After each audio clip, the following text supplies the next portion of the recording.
بہت پیاری حدیث مبارک۔ لوگ رسول صلی اللہ علیہ وآلہ وسلم سے خیر کے بارے میں پوچھا کرتے تھے، لیکن میں شر کے بارے میں پوچھتا تھا، اس خوف سے کہ کہیں میری زندگی میں ہی شر نہ پیدا ہو جائے۔ میں نے پوچھا، یا رسول اللہ، ہم جاہلیت اور شرک کے دور میں تھے، پھر اللہ تعالیٰ نے ہمیں اس خیر سے نوازا، تو کیا اس خیر کے بعد پھر شرک کا زمانہ آئے گا؟ ان حضرت صلی اللہ علیہ وآلہ وسلم نے فرمایا کہ ہاں۔ میں نے پوچھا، کیا اس شر کے بعد پھر خیر کا زمانہ آئے گا؟ ان حضرت صلی اللہ علیہ وآلہ وسلم نے فرمایا کہ ہاں، لیکن اس خیر میں کمزوری ہوگی۔ میں نے پوچھا کہ کمزوری کیا ہوگی؟ فرمایا کہ کچھ لوگ ہوں گے جو میرے طریقے کے خلاف چلیں گے، ان کی بعض باتیں اچھی ہوں گی لیکن بعض میں تم برائی دیکھو گے۔ میں نے پوچھا، کیا پھر دور خیر کے بعد دور شر آئے گا؟ فرمایا کہ ہاں، جہنم کی طرف سے بلانے والے دوزخ کے دروازوں پر کھڑے ہوں گے، جو ان کی بات مان لے گا وہ اس میں انہیں جھٹک دیں گے۔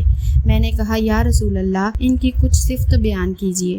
فرمایا کہ وہ ہمارے ہی جیسے ہوں گے اور ہماری ہی زبان عربی بولیں گے۔ میں نے پوچھا، پھر اگر میں نے وہ زمانہ پایا تو آپ مجھے ان کے بارے میں کیا حکم دیتے ہیں؟ فرمایا کہ مسلمان کی جماعت اور ان کے امام کے ساتھ رہنا۔ میں نے کہا، اگر مسلمان کی جماعت نہ ہو اور نہ ان کا کوئی امام ہو؟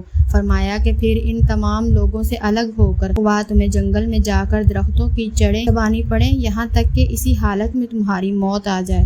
السلام علیکم۔ اگر آپ کو میری حدیث ویڈیو اچھی لگی ہو تو میرے چینل کو سبسکرائب، لائک اینڈ شیئر لازمی کریں۔ جزاک اللہ۔